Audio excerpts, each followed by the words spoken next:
रामायण महाभारत कम से कम बुद्धा के जन्म और प्रचार के 800 साल बाद लिखा रामायण महाभारत। और दशरथ जातक की चोरी करके रामायण लिखा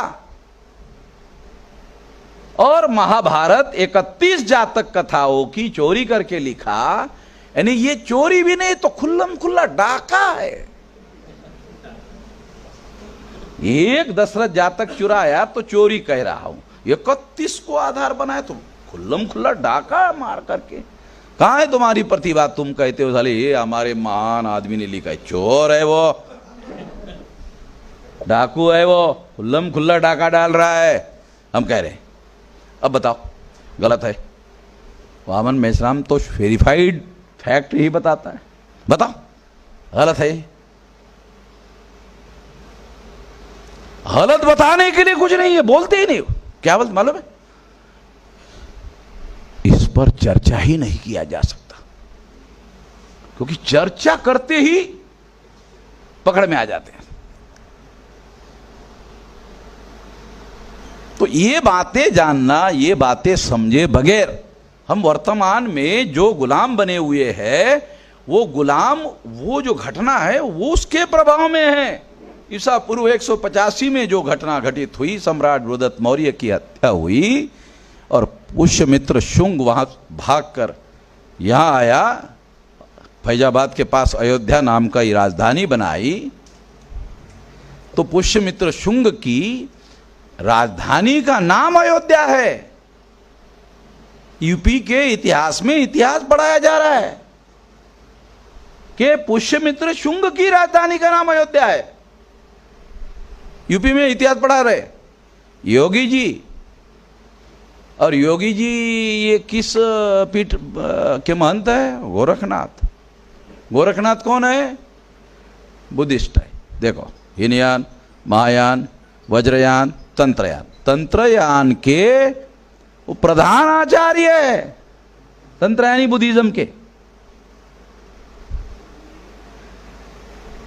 और इसीलिए योगी का पूरा चोपड़ा होता है।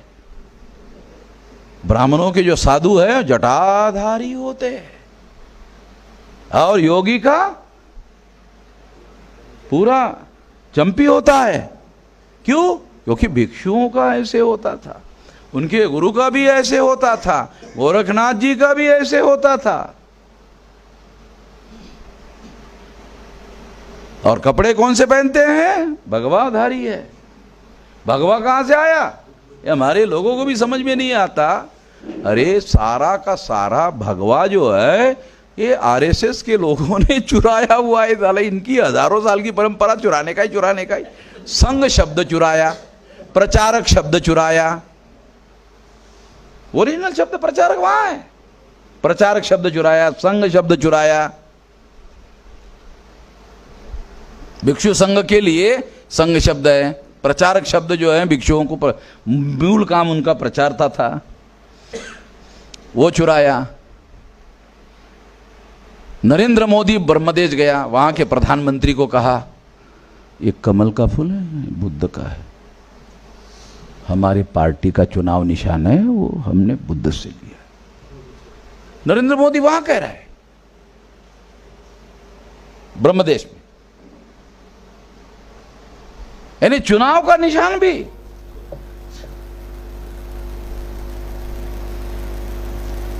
क्योंकि जो लोग ओरिजिनल भारत के रहने वाले नहीं है, उन लोगों को यहां के लोगों की परंपराओं से ही लेना होगा और उनका ब्राह्मणाइजेशन करना होगा, उनका ब्राह्मणीकरण करना होगा और ब्राह्मणीकरण करके लेना होगा। तो इस तरह से रामायण महाभारत जो इनके प्रमुख धर्म ग्रंथ है, ये जातक कथा के चोरी पर लिखे गए हैं। और कहीं कहीं तो शब्द भी नहीं बदले, ऐसे का ऐसे उठा के रख दिया है? हाँ, कैरेक्टर्स भी और बहुत सारी बातें हैं, मैं ब्रीफ में कह रहा हूं। तो ये जो परिस्थिति है, ये परिस्थिति हम लोगों को इस बहाने से मैं आपको समझाने का प्रयास कर रहा हूं। इतना सारा मामला है इसके सारे के पीछे। अगर वो विदेशी साबित हो जाते हैं तो आइसोलेट होते हैं और उनको आइसोलेशन का बहुत डर लगता है। क्यों लगता है मालूम है ब्राह्मण को आइसोलेशन का डर? क्योंकि वो मुसलमान को आइसोलेट करते हैं तो खुद प्लान बनाते हैं कि मुसलमानों को आइसोलेट किया जाए, फिर उनकी पिटाई किया जाए तो कोई आदमी उसके समर्थन में खड़ा नहीं होगा। जो प्लान वो खुद बना रहे हैं तो उनको लगता है कि हम अगर आइसोलेट हो गए तो फिर हमारा क्या होगा।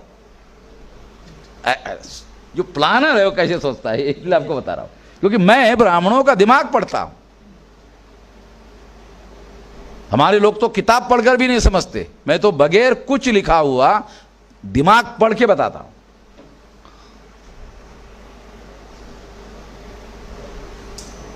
मेरी कोई जाति दुश्मनी नहीं है कि भागवत जी के खेती को मेरी खेती लगी हुई आहे, धुर्याला धुरा लागलेला आहे आणि माझे ढोर डंगर त्याच्या शेतात जाऊन चरून राहिले आणि त्याचे ढोर डंगर माझ्या शेतात येऊन चरून राहिले आणि त्याच्यामुळे आमची गुत्थम गुत्थी झाली, असं काय भानगडच नाही आहे। विरासत की लड़ाई है, ये लड़ाई विरासत की है। तुमने बहुत बड़ा डाका डाला, विरासत हमारी है, सब कुछ हमारा है और हम पर कोई राष्ट्रद्रोही है ये भी नहीं कह सकता, क्योंकि हम स्वाभाविक राष्ट्रभक्त है तो हमें प्रचार करने की कोई जरूरत नहीं है कि हम राष्ट्रवादी हैं। मेरे खिलाफ एफआईआर दाखिल हुआ राष्ट्रद्रोह का, झारखंड में सरकार थी, सुप्रीम कोर्ट के लॉयर ने कहा मत जाओ, अरेस्ट कर लेंगे वो लोग। मैं जाऊंगा, मोहम्मद मेचराम हूं। मैं वहां गया, 400 पुलिस थे और वहां जाकर मैं भाषण दिया और तुमने राष्ट्रद्रोह का एफआईआर मेरे खिलाफ दाखिल किया। बाबा साहब को भी राष्ट्रद्रोही तुम लोग कहते थे, मेरे को भी कहते हो, अभी बाबा साहब की प्रशंसा करते हो और मेरे खिलाफ एफआईआर दाखिल करते हो। तुम्हारे एफआईआर पर मैं टिम्ब टिम्ब टिम्ब टिम्ब टिम्ब करता हूं, ऐसा मैंने उस समय 400 पुलिस के सामने कहा। देख रहे हो, अजीब आदमी हो। फिर उसके सामने ही गाड़ी में बैठा, उसके सामने वाले से ही रास्ता, उसके सामने ही रास्ता था, वही से निकल कर रांची आया, फ्लाइट में बैठा, आया दिल्ली। सुप्रीम कोर्ट के लॉयर ने पूछा वो अरेस्ट नहीं किया? मैंने कहा देखो आ गया हूं, आप तो कह रहे थे कि अरेस्ट कर लेंगे। उल्टा वहां के इंस्पेक्टर ने राजकुमार को टेलीफोन किया कि मेश्राम साहब को कहो थोड़ा हमारे खिलाफ जो नोटिस दिया है एक्शन ना ले। केवल क्योंकि ये कागज के शेर हैं तो साली असली गोली थोड़ी मारूंगा। अगर शेर कागज का है तो गोली भी कागज की मारूंगा। असली शेर होता तो असली गोली मारते। कागज के शेर वाले को गोली भी कागज की हमने मारे, कागज की गोली से शेर मराठी मध्ये उताना पडला।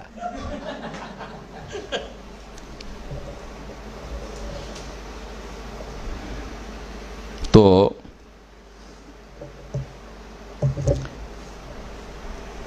ये जो विदेशी कहने वाले लोग जो ब्राह्मण हैं, अचानक मुसलमानों के पुरखे और हमारे पुरखे एक ही थे, ऐसा कह रहे ना। अब थोड़ी देर के लिए इसका विश्लेषण बताता हूं, इस पर भी घंटा बोलना पड़ेगा मगर 5-7 मिनट में ख़त्म कर देता हूं, क्योंकि फिर आप लोगों की सहनशीलता का अंत मुझे देखना पड़ेगा ना कि कितनी सहनशीलता। अभी मैंने गिनती करके बताया 2206 साल का अत्याचार है। मैं भी अत्याचार करूंगा तो फिर गलत हो जाएगा। इसलिए मैं 5-7 मिनट में ही आपको ये बताता हूं, क्योंकि मौलिक बात है ये, इसलिए बता रहा हूं कि समझने के लिए, क्योंकि मैं भाषण कम करता हूं, समझाता हूं ज़्यादा, क्योंकि लोगों को समझ में आना चाहिए कि ब्राह्मण हम लोगों को SC ST OBC को हिंदू कहते हैं और मुसलमानों को कहते। तुम्हारे पुरखे और हिंदुओं के पुरखे एक ही थे, हमको कहते हैं भागवत जी SC ST OBC, या ब्राह्मण लोग कहते हैं SC ST OBC हिंदू है। तो हमारे पुरखे और मुसलमान के पुरखे एक ही है, ये तो बात सही है। कुछ समझ में आ रहा है? ऐसा भी इंटरप्रिटेशन किया जा सकता है समझ में? इसको घुमाने, इंटरप्रिटेशन बोलते, इंटरप्रिटेशन की पावर। ये रियल है कि नहीं कि SC ST OBC को ब्राह्मण लोग हिंदू कहते हैं? और बयान दिया हमारे पुरखे, हिंदुओं के पुरखे और मुसलमानों के पुरखे एक ही थे।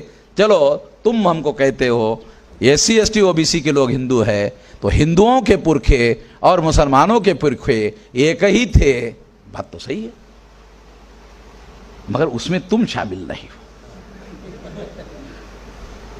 कि तुम हमको हिंदू कह रहे हो ना, अपने को तो ब्राह्मण कह रहे हो।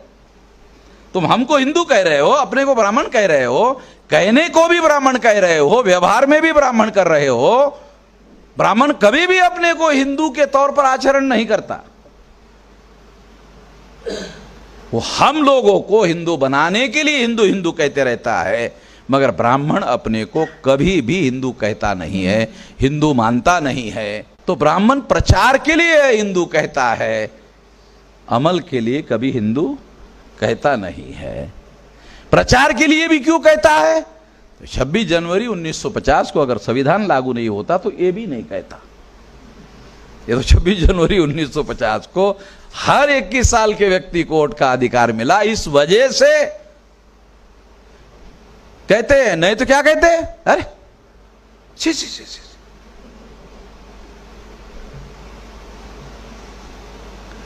अछूत मान करके सी सी सी सी, अरे गंगा जल छिड़को, कहते हैं ना। बाबा साहब अंबेडकर ने 1935 में धर्म परिवर्तन का ऐलान किया येवला में, तो ब्राह्मणों ने आर्टिकल लिखा, बड़े झाले घाण गेली, क्योंकि 21 साल के व्यक्ति को वोट का अधिकार मिला नहीं था। बराबर है?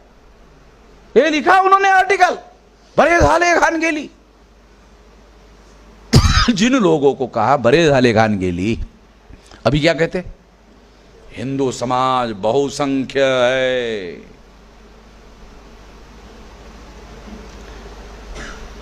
क्योंकि अल्पसंख्यक आदमी गांव का, पंचायत का सरपंच नहीं बन सकता, साले देश का प्रधानमंत्री कहां से बनेगा?